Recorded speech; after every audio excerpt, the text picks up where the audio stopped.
Bienvenue pour votre guidance intemporelle.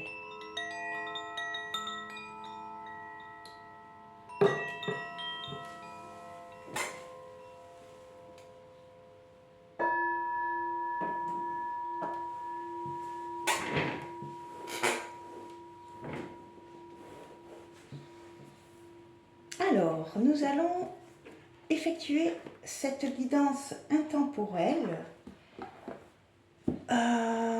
voir quels sont les messages que l'univers souhaite nous transmettre. Donc pour cela, nous allons commencer à utiliser une carte pour une énergie générale avec l'oracle des portes magiques de l'univers. Quel est le message général de cette guidance qui va nous aider dans notre chemin de vie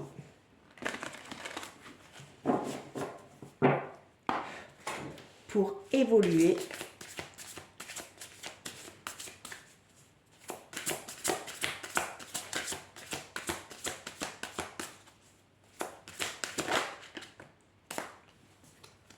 le don du rire. Cultivez le rire, illumine votre vie et des bénédictions de l'univers affluent. Donc être dans la joie, en fait, rire pour alléger en fait notre vibration lorsque les choses tournent pas forcément de la manière dont on souhaite. Et en dos, on a équilibre du don. Chacun de vos dons illumine votre âme et révèle au monde votre richesse intérieure. Donc, justement, en étant dans l'équilibre, on peut justement révéler nos dons et aux autres, en fait. Et du coup, en étant dans ce rire, en fait, ce don, parce que c'est ça, si on arrive à rire de notre situation, de ce qui nous semble être compliqué, si on arrive à le prendre comme avec de l'humour, je pense que ça peut changer notre vision de la vie et du coup alléger notre vie de manière beaucoup plus lumineuse en fait. On va lire la carte 11. Dès notre arrivée au monde, nous savons rire bien avant de parler. Cette précieuse attitude reflète la joie de notre âme. En grandissant, le rire se déclenche dès que nous percevons l'absurdité, le caractère décalé ou le comique d'une situation. Il nous fait prendre de la distance et de la hauteur, ce qui nous rend extrêmement lucides sur la réalité. Instantanément, nous pouvons dédramatiser ce qui se passe. Avec le temps, nous rencontrons la forme d'humour essentielle à notre équilibre. Rire de soi, rire avec les autres, crée un lien de communion qui abaisse toutes sortes de barrières sociales et culturelles et nous rassemble. Le rire est un pétillement du cœur, des ondes de joie à offrir aux autres et au monde.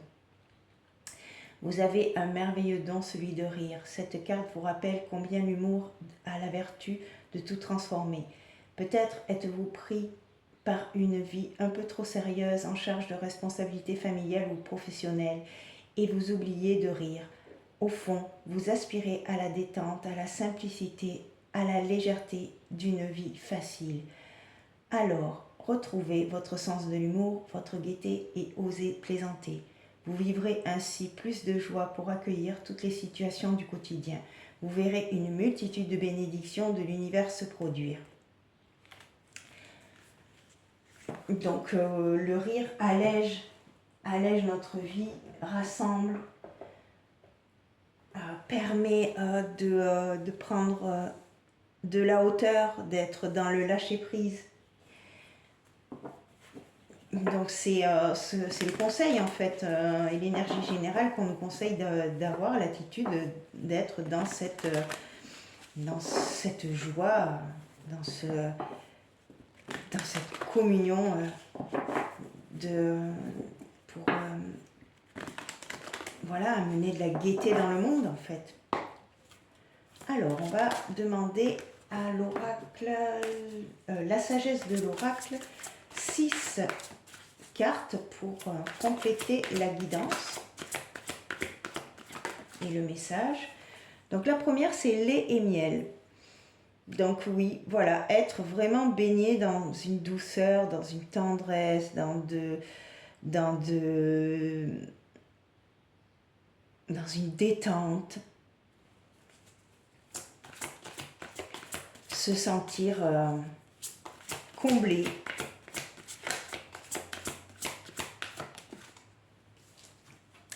Deuxième énergie, pouvoir supérieur.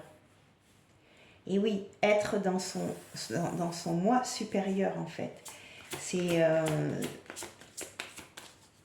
en étant dans cette énergie haute, on est automatiquement dans une légèreté, dans une gratitude, dans la joie, dans le rire, dans l'équilibre. Et en troisième énergie, c'est l'horloge, c'est tic-tac. Donc, c'est-à-dire qu'il est temps d'être aligné à son être profond, être dans cette énergie de légèreté, parce qu'on est peut-être acculé par les responsabilités, par nos vies quotidiennes, et on nous dit lâchez prise, laissez-vous guider par votre être supérieur.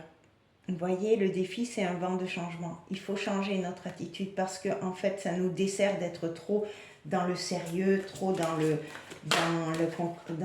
choses qui sont lourdes à porter. En fait, il faut se détacher et on nous dit ici et maintenant. Et être le plus possible dans l'instant présent ça va nous aider à retrouver notre rire, notre innocence. Et on va du coup ressentir cette connaissance que l'on a à l'intérieur de nous, dans nos profondeurs en fait. En fait, on nous suggère d'être câblé sur notre esprit supérieur, sur notre divinité qui, elle, n'est jamais perturbée en fait. Et cela va nous reposer, vous voyez, on nous dit que c'est l'heure de prendre un temps pour soi, de se reposer, d'arrêter d'être à fond quoi en fait. Parce que à un moment donné, on va se sentir abandonné quoi, parce que on est trop dans le stress et dans l'angoisse. Et du coup, c'est pas l'attitude la plus adaptée pour justement développer nos facultés intérieures en fait et les mettre au service des autres. Parce que c'est ça qui nous est demandé quand même à la base. Hein. C'est de pouvoir connecter avec nos capacités, nos dons pour pouvoir s'en servir pour nous et que ça soit utile pour les autres également. Et si on est dans cette optique-là, automatiquement l'univers nous répondra. Mais pour ça, il faut être dans une attitude d'ouverture à la vie et la prendre d'une manière beaucoup plus légère, beaucoup plus lumineuse, beaucoup plus sympathique. Juste en réussissant à se détendre et à marquer sur ce visage un sourire serein. Alors, ce qui recouvre lait et miel, c'est le cavalier de bâton. Oui, alors, c'est d'aller de l'avant, de prendre en main ce que l'on souhaite réaliser, en fait, nos désirs les plus profonds. On nous dit que c'est le moment d'avancer et d'aller et de les mettre concrètement en application dans la matière en fait. le 3 de coupe qui recouvre le pouvoir supérieur. Alors, c'est la joie, c'est d'être entouré de personnes, d'amis. On nous dit que c'est comme ça qu'on va réussir à retrouver cette joie et cette innocence d'enfant, en fait. Parce que, voilà, on a cette capacité à être une impératrice, c'est ce qu'on aspire à être, c'est-à-dire quelqu'un de stable, de posé, qui inspire les autres, en fait. Et c'est le moment de montrer cette partie de soi, en fait. Cette réussite incarnée, c'est ça qu'on nous demande, en fait. D'incarner notre réussite, d'incarner notre être profond, de mettre en application dans la matière des actions pour qu'on puisse rayonner et transmettre cette joie, en fait, aux autres. Le vent de changement, c'est la grande prêtresse. C'est qu'en fait, on nous demande de devenir une sage femme, quelqu'un qui a passé des étapes, beaucoup d'expériences, beaucoup d'étapes dans sa vie, et du coup, on a une sagesse intérieure, et là, on nous dit, allez, c'est le moment de montrer ça au monde, en fait. Alors, ce qui recouvre ici et maintenant, c'est la diablesse. Donc, en fait, c'est-à-dire qu'actuellement, en fait, il y a beaucoup de dualité, en fait, dans notre monde. On est dans un monde de dualité. Mais nous, en fait, notre défi, c'est de rester dans notre sagesse et ne pas être dans le conflit, dans la comparaison, dans l'opposition. Non, en fait, c'est de garder cet équilibre, et grâce au don du rire, ça peut aider à dédramatiser certaines situations qui nous paraissent dans la matière très dures. Et bien en fait, se dire non, allez, c'est bon, de toute manière, je sais que je fais partie, que c'est qu'une illusion, que c'est qu'un jeu, que en fait, je suis maître de ma vie. Et du coup, on dédramatise, et du coup, on lâche et on donne moins d'importance à cet ego blessé, en fait.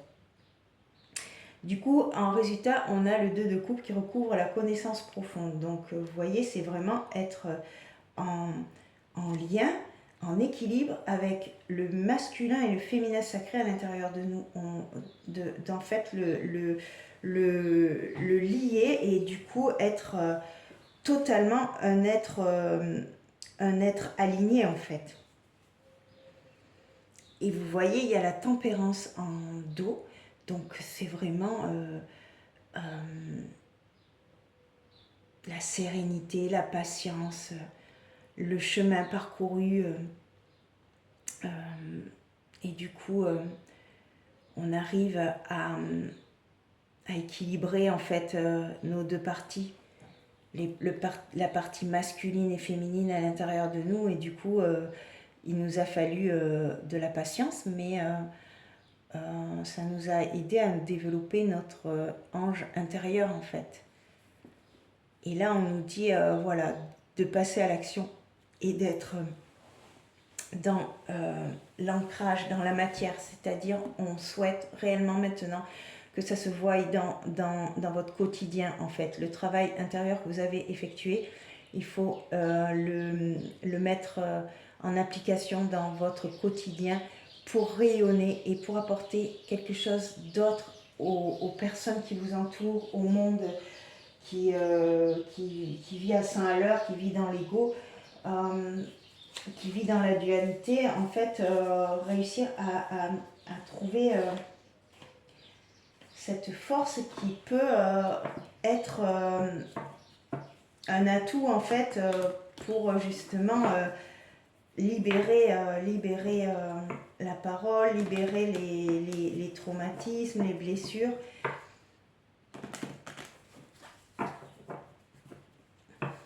des autres et de nous. Mais pour ça, il faut rester dans notre calme, dans notre pouvoir supérieur, d'être dans cette connaissance profonde que l'on a acquis à force de travail, de patience. Voilà, on est ancré, on est monté progressivement sur cette montagne et maintenant on peut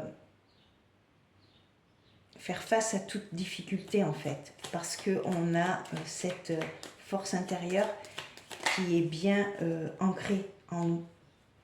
Vous voyez, il y a l'enfant qui ressort, donc vraiment se connecter à notre innocence, à notre pureté, cultiver ce don d'être innocent, pur. On a l'homme, donc justement peut-être le masculin sacré en nous, montrer cette part de masculin sacré en fait, le Christ en nous en fait, doit ressortir, qu'on soit une femme ou un homme, en fait,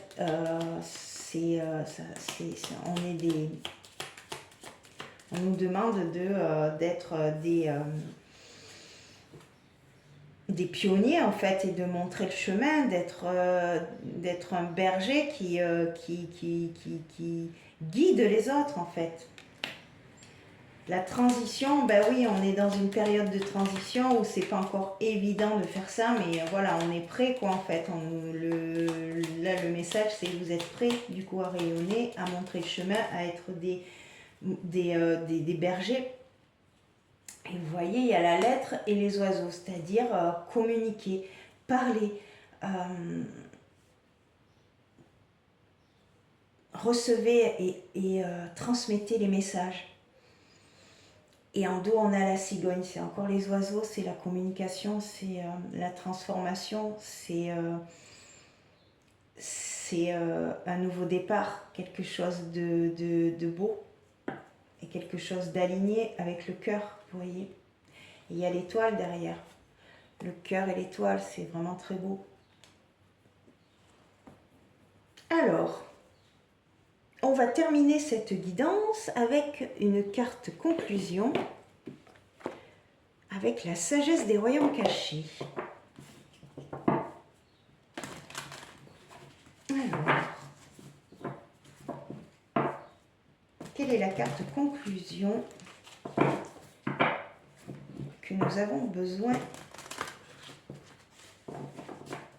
d'entendre pour clôturer cette guidance? Quelle est cette carte qui va nous aider à évoluer et à servir du mieux qu'on peut le monde pour son évolution en fait? Alors, les fantômes affamés, obsession, pénurie de conscience, attachement. Donc oui, c'est sûr que là, on est dans le côté sombre en fait. On nous dit que ben voilà, si on apporte un côté lumineux, ben, du coup on va aider à ce que tout ça s'en aille en fait. Le veilleur de puits, sagesse, force du divin. Vous voyez, on a cette sagesse et cette force du divin pour justement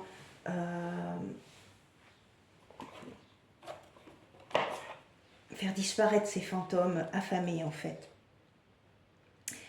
Alors, on va lire la carte 14. Lorsque les fantômes affamés apparaissent sur votre route, à première vue, ils peuvent sembler ne pas être des alliés car ils représentent votre concentration constante sur le passé et le désir brûlant de connaître l'avenir, ce qui vous prive de votre véritable présent. Mais en fait, ils sont là afin de vous mettre en garde contre vos pensées et dépendances obsessives. Ils sont passés maîtres dans l'art de souligner les comportements répétitifs. Le message consiste à examiner si vous répétez toujours les mêmes choses et si vous espérez des résultats différents. Cette fois-ci sera différente et j'ai le contrôle sont de fausses affirmations et un signe de profond déni de la vérité. Le moment est maintenant venu de vous libérer de ces pensées. Abandonnez votre volonté, votre vie, les désirs de votre cœur et tout ce qui vous fait souffrir au divin. L'ordre sera rétabli dans votre monde. Les fantômes affamés apportent aussi une compréhension au sujet des distractions de la vie qui vous séduisent jusqu'à ce que vous oubliez ce que vous désirez réellement. Ils vous demandent d'être conscient que la volonté des autres et les clés du bonheur imposées par la culture ne sont peut-être pas ce qui est préférable pour vous. Ne vous laissez pas prendre par des apparences. Tout ce qui brille n'est pas nécessairement en or, du moins pas pour vous. Regardez au-delà du vernis et vous verrez la véritable substance de votre vie. Vous ne méritez rien de moins. C'est ça, c'est-à-dire de faire sortir ces fantômes affamés, ces obsessions, cette pénurie de conscience, cet attachement que l'on a à de la matière, à des conditionnements de l'ego, en fait, égotique. Ça, on nous dit que c'est terminé, quoi, en fait. On nous a expliqué comment, en fait, être dans cette vibration haute, dans cet équilibre, pour justement chasser le passé et voir l'avenir d'une autre manière, en fait. Mais c'est dans notre présent que l'avenir se prépare. Si on continue à reproduire les mêmes schémas et à pas réussir à aller en profondeur dans les choses, en fait, et de rester dans la superficialité, c'est pas ça qui va nous amener sur le chemin de la conscience, en fait, et de la sagesse, en fait.